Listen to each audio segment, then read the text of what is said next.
ছেলেটার নাম রনি, আমার থেকে ৬ বছরের ছোট। কিন্তু কেমন যেন মনে হয় ওর চোখে একটা অন্যরকম ভাব। আমি প্রথমে পাত্তা দিইনি, ভাবতাম ছেলেটা ছোট। কিন্তু ধীরে ধীরে সেই হাসির শব্দ, সেই হাঁটার ছন্দ, সেই চাহনির স্থিরতা আমার ভেতর অজানা অস্থিরতা জাগাতে লাগল।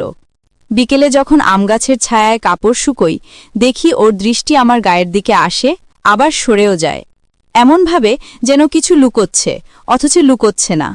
গ্রামের লোকজনের চোখে এসব ধরা পড়ে না, কিন্তু মেয়েদের চোখে পড়ে।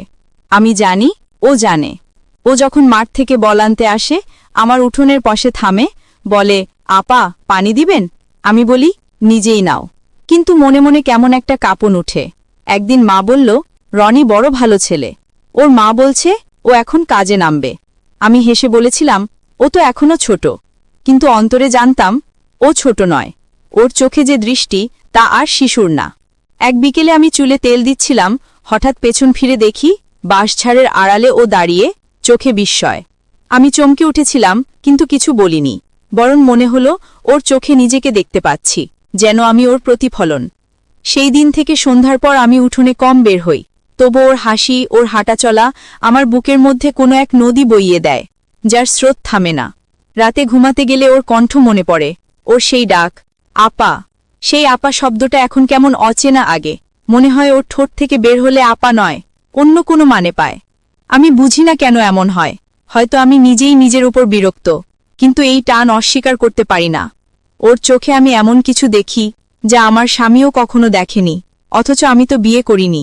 গ্রামে আমার বিয়ের প্রস্তাব এসেছিল, আমি ফিরিয়ে দিয়েছি। সবাই ভাবে আমি একগুঁয়ে, কিন্তু আসলে আমি অপেক্ষা করছি। কিসের জন্য জানি না, হয়তো সেই হাসির, সেই চোখের। একদিন বৃষ্টি পড়ছিল, রনি দৌড়ে এলো, আপা ছাদে কাপড় আছে, নামাবো? আমি বললাম না, ভিজে যাক। ও দাঁড়িয়ে রইল, আমার দিকে তাকিয়ে বলল, আপা, ভিজে গেলে ঠান্ডা লাগবে। আমি চুপ করে রইলাম। বৃষ্টির ফোঁটা গায়ে পড়ছিল।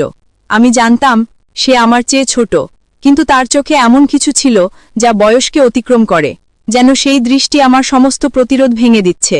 তারপর ওর মা এলো, বলল, রনি, চাল ঘরে। আমি ভিতরে চলে গেলাম, কিন্তু মনে হলো কিছু একটা রয়ে গেল, আমার দরজার বাইরে, আমার চোখের কোণে। পরদিন সকালেও সেই দৃষ্টি রয়ে গেল। আমি ঘর পরিষ্কার করছিলাম, ও বারান্দার পাশ দিয়ে যাচ্ছিল, হঠাৎ বলে উঠল, আপা, কাল বৃষ্টিতে আপনি ভিজেছিলেন? আমি বললাম, হ্যাঁ। ও হাসল, আপা, সুন্দর লাগছিল। আমি থেমে গেলাম। ওর চোখে এমন স্বচ্ছতা, এমন সাহস, যা দেখে ভেতরটা কেঁপে উঠল। আমি মুখ ফিরিয়ে কাজ করতে লাগলাম, কিন্তু মনে মনে ভাবলাম, এই ছেলেটা জানে না সে কি করে ফেলছে আমার মনে। বিকেলে আমি নদীতে কাপড় ধুতে গিয়েছিলাম, দেখি ও আগে থেকেই বসে, জলে পাথর ছুটছে। আমি কিছু বলিনি, কিন্তু মনে হলো ও অপেক্ষা করছিল। আমি কাপড় ধুচ্ছিলাম, ও বলল, আপা, নদীর পানি আজ ঠান্ডা না? আমি বললাম, তুমি এসে গরম করে দিলে হয়তো। ও হেসে উঠল, আর সেই হাসি যেন আমার কানে বাজল সারাদিন। রাতে আমি শুয়ে ভাবলাম, এই হাসিটা এখন আমার জীবনের অংশ হয়ে গেছে। আমি চাই না কেউ এটাকে ভুল বুঝুক, কিন্তু জানি গ্রামের মানুষ বোঝে না। তারা শুধু বলে, মেয়েরা দূরে থাকলে ভালো। আমি জানি না এই দূরত্ব কতদিন রাখব, কারণ আমার মন আর দূরে থাকতে চায় না। তারপর থেকে আমি বুঝে গেছি, আমি ওর হাসি থেকে পালাতে পারবো না। ও যেন আমার চারপাশের বাতাস হয়ে গেছে। আমি যত দূরে যেতে চাই ততই কাছে এসে পড়ে।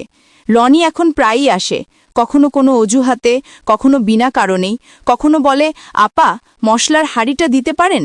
কখনো শুধু হাঁটতে হাঁটতে দরজার পাশে দাঁড়ায়। আমার মনে হয় ওর আসা মানেই আমার দিনের শুরু। এক বিকেলে আমি উঠোনে ধান শুকোচ্ছিলাম, রনি পাশে এসে দাঁড়ালো, বলল, আপা, আপনি একা থাকেন, ভয় লাগে না? আমি হেসে বললাম, ভয় কিসের? ও বলল, ভয় হয় যদি কেউ আপনার চোখে তাকিয়ে হারিয়ে যায়। আমি বললাম, তাহলে সে নিজেই দোষী। ও তখন বলল, আমি তেমন এক দোষী। আমি থেমে গেলাম, ওর দিকে তাকালাম, চোখে এক অদ্ভুত দীপ্তি, সেই চোখে একরাশ কৌতূহল আর সাহস। আমি বললাম, রনি, তুমি যা বলছো তা বলার মতো কথা না। ও বলল, তবু বললাম, কারণ চুপ থাকলে বুক ব্যথা করে। আমি কিছু বলিনি, শুধু মনে হলো বাতাসটা ভারী হয়ে উঠছে, একটা অদ্ভুত স্পর্শহীন নরমতা ভাসছে চারপাশে। আমি চুপ করে ঘরের ভিতর ঢুকে গেলাম, কিন্তু মনে হচ্ছিল ওর দৃষ্টি এখনো পিঠে লাগছে। রাতে খাওয়া শেষে আমি জানালার পাশে বসেছিলাম। বাইরে চাঁদের আলো পড়ছে উঠোনে। রনি উঠোন পার হয়ে যাচ্ছিল। আমার চোখে পড়ল ওর মুখে এমন ভাব যেন অনেক কিছু বলতে চায়। আমি জানি না কেন আমার হাত জানালার কপাটে ঠেকল না। আমি চেয়ে রইলাম, ওর ছায়া মিলিয়ে গেল। পরদিন সকালে ওর মা এসে বলল, রনি নাকি এখন শহরে কাজ খুঁজতে যাবে 1 সপ্তাহের মধ্যে। শুনে বুকের ভেতর কেমন হাহাকার উঠল। আমি মুখে কিছু বলিনি, শুধু বললাম, ভালোই তো, ওর জন্য শুভকামনা। কিন্তু ভিতরে কোথায় যেন একটা শূন্যতা, মনে হচ্ছিল কেউ আমার ভিতর থেকে কিছু টেনে নিচ্ছে। বিকেলে রনি এলো, বলল, আপা যাচ্ছি। আমি চুপ করে রইলাম, বললাম, ভালো থেকো। ও কিছুক্ষণ দাঁড়িয়ে থেকে বলল, আপা আমি গেলে আপনি একা হয়ে যাবেন। আমি বললাম, আমি সবসময় একাই তো। ও তখন চুপ করে বলল, তবু আপনি আমাকে মনে রাখবেন? আমি চুপ করে বললাম, মনে রাখারও একটা দাম আছে রনি। কেউ কেউ চলে যায় কিন্তু রয়ে যায় ভিতরে। ওর চোখে যেন জল চিকচিক করল। আমি মুখ ফিরিয়ে নিলাম। ও চলে গেল। আমি সারা বিকেল চুপ করে থাকলাম। সন্ধ্যার বাতাসে পানের গন্ধে ভেসে উঠছিল ওর হাসি। সেদিন রাতে ঘুম এলো না। মনে হচ্ছিল দরজার বাইরে কেউ হাঁটছে। আমি উঠে গেলাম। দরজা খুলে দেখি কেউ নেই, শুধু হালকা বাতাস বইছে। তবুও মনে হচ্ছিল কেউ আছে, কেউ তাকিয়ে আছে।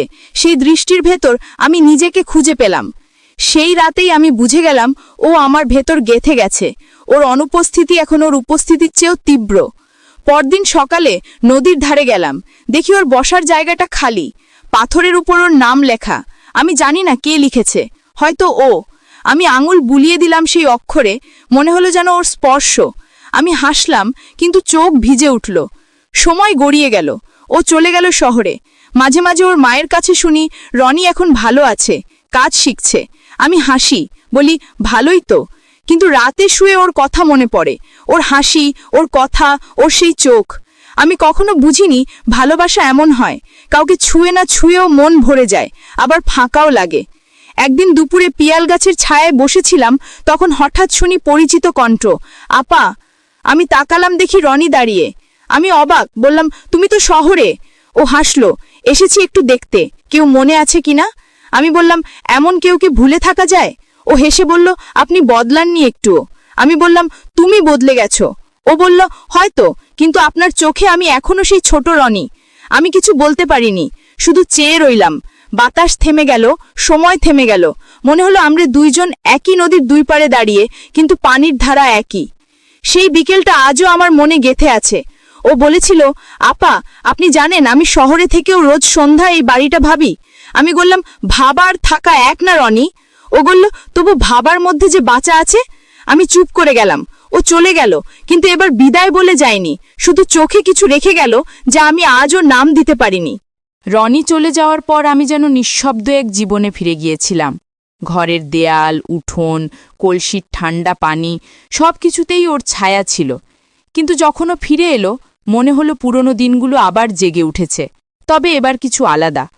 ওর চোখে এখন শহরের ঝলক আছে, কিন্তু আমার দিকে তাকালে সেই একই কোমলতা, সেই একই টান। এক বিকেলে ও এলো, বলল, আপা নদীর পাড়ে যাবেন? আমি কিছুক্ষণ ভেবে বললাম, চল। নদীর ধারে সূর্য নামছিল, আলো লালচে হয়ে উঠছিল, বাতাসে ধানের গন্ধ। আমি বললাম, রনি শহরে ভালো লাগে? ও বলল, না, শহর আমার নয়, আমার শহর আপনি। আমি হেসে বললাম, তুমি এখনো ছোট। ও বলল, ছোট থাকলেই যদি আপনি আমার চোখে এমন হন। আমি চুপ করে গেলাম। নদীর জলে ছায়া পড়েছিল আমাদের দুজনের। আমি সেই ছায়া দেখে ভয় পেলাম, মনে হলো দুই ছায়া এক হয়ে যাচ্ছে। আমি বললাম, রনি গ্রামে এসব কথা বলা ঠিক না। ও বলল, আপা সব ঠিক ভুল কি জায়গা নির্ভর করে? আমি কিছু বলিনি, শুধু অনুভব করছিলাম বাতাস যেন ভারী হয়ে উঠছে। সেই বিকেলে নদীর জলে সূর্যের শেষ আলো যখন মিশে যাচ্ছিল, তখন আমি বুঝলাম আমি নিজের কাছেই পরাজিত।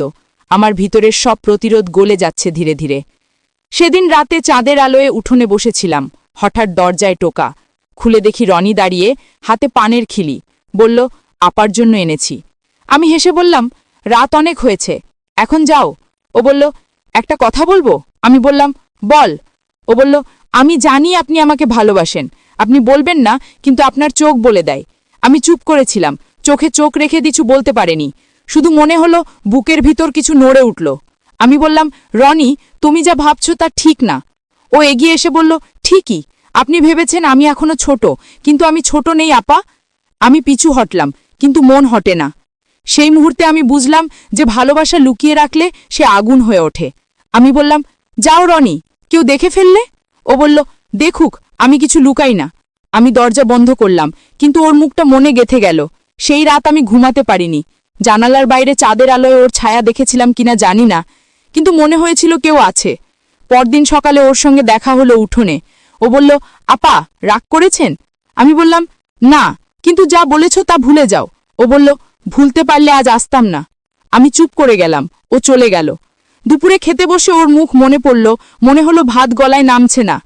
বিকেলে ওর মা এলো, বলল, রনি আজ কাজে যায়নি, জ্বরে আছে। আমি কিছু না ভেবে ওদের বাড়ি গেলাম। দেখি ও খাটে শুয়ে, মুখ ফ্যাকাশে। আমি বললাম, কেমন লাগছে? ও চোখ খুলে বলল, আপা, আপনি এলেন? আমি বললাম, তুমি বিশ্রাম নাও। ও বলল, আমি জানতাম আপনি আসবেন। আমি চুপ করে বসে রইলাম। ওর কপালে হাত রাখলাম, গরম, কিন্তু মনে হলো সেই গরম ছুঁয়ে আমার ভিতর কিছু গলে যাচ্ছে। আমি চুপ করে পাটি টেনে দিলাম। ওর চোখ বন্ধ হয়ে এলো। আমি উঠে দাঁড়াতে যাচ্ছিলাম, হঠাৎ ওর হাত আমার হাত ধরে ফেলল। আমি স্থির হয়ে গেলাম, কিছু বললাম না। শুধু ওর আঙুলের স্পর্শে বুক কেঁপে উঠল। তারপর ধীরে ও ঘুমিয়ে পড়ল।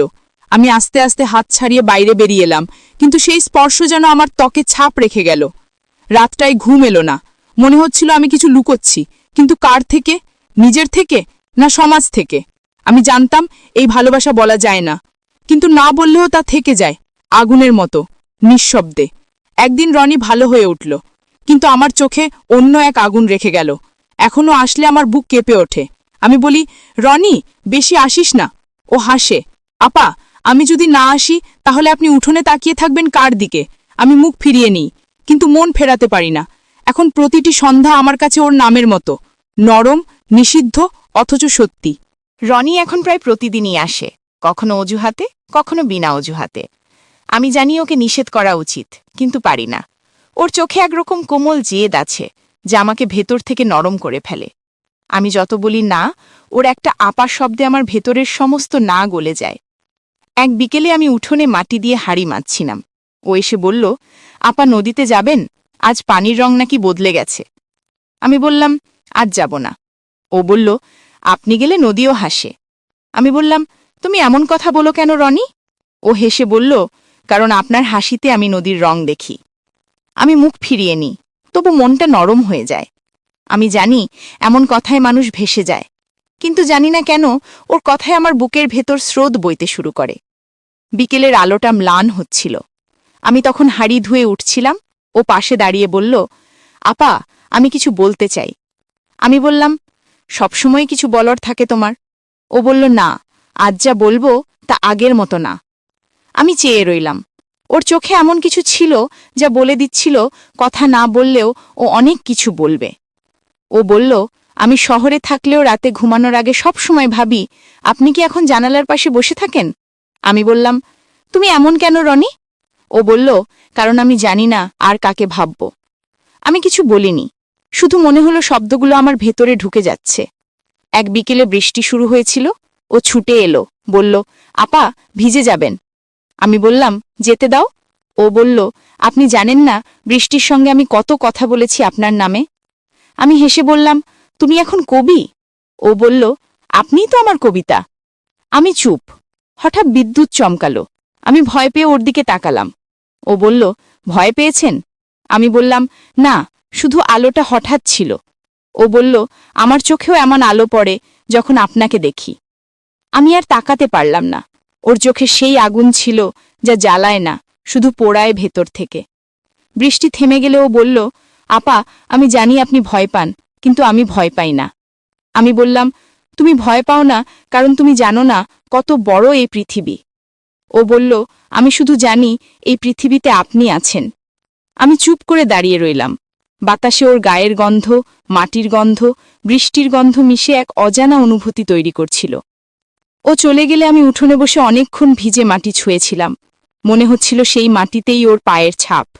সেই দিন রাতে ঘুম আসেনি। আমি নিজেকে বোঝাতে চেয়েছিলাম এটা কেবল মায়া, কিন্তু ভেতর থেকে একটা কণ্ঠ বলছিল, মায়া এত সত্যি হয়? পরদিন সকালে ও এলো, বলল, আপা, কাল আপনাকে ভেজা দেখে মনে হলো আপনি কান্না করছিলেন। আমি বললাম, বৃষ্টি ছিল তাই ভিজেছিলাম। ও বলল, বৃষ্টি তো শুধু বাইরেটা ভেজায়, আপনার চোখটা ভেজা ছিল ভেতর থেকে।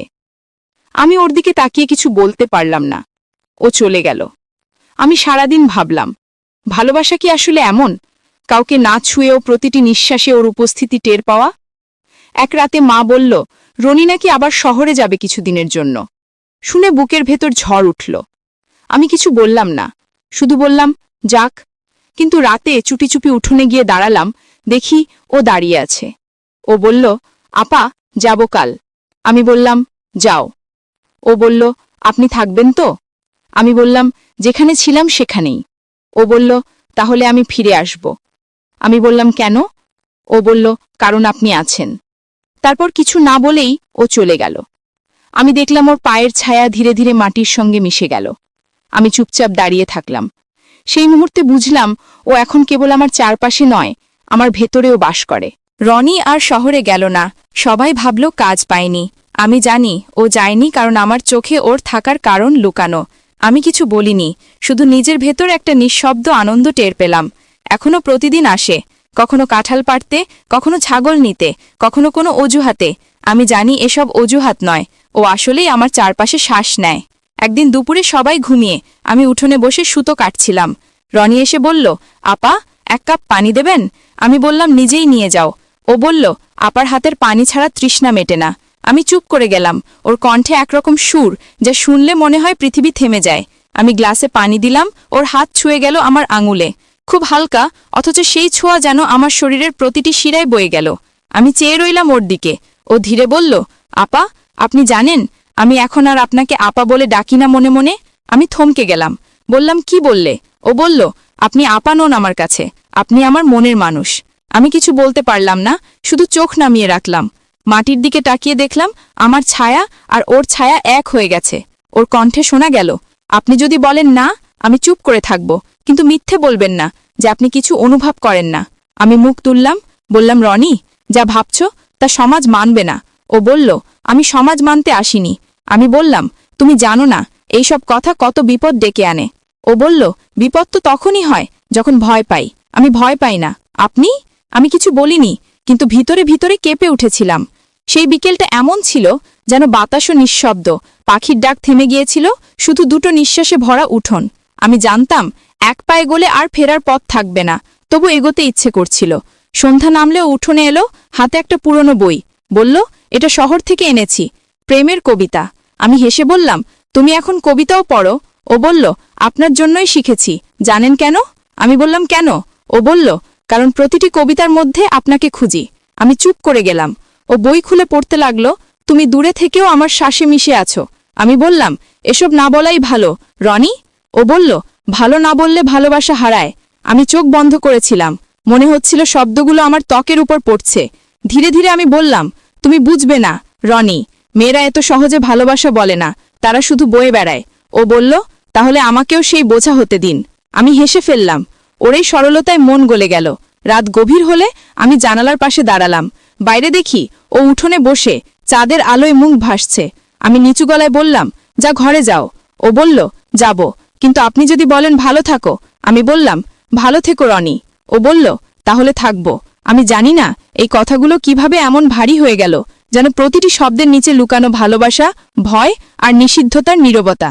এখন আমি জানি ভালোবাসা শুধু ছোঁয়া নয়, ভালোবাসা হচ্ছে না ছুঁয়েও জেগে থাকা। প্রতিদিন সকালে আমি দেখি ও উঠোনে দিয়ে যায় ফুলের ডাঁটি, কখনো শিউলি, কখনো করবি। আমি কিছু বলি না, শুধু কুড়িয়ে রাখি। ওর রেখে যাওয়া প্রতিটি ফুল যেন আমার ভিতরের এক একটা চুপি চুপি স্বীকারোক্তি।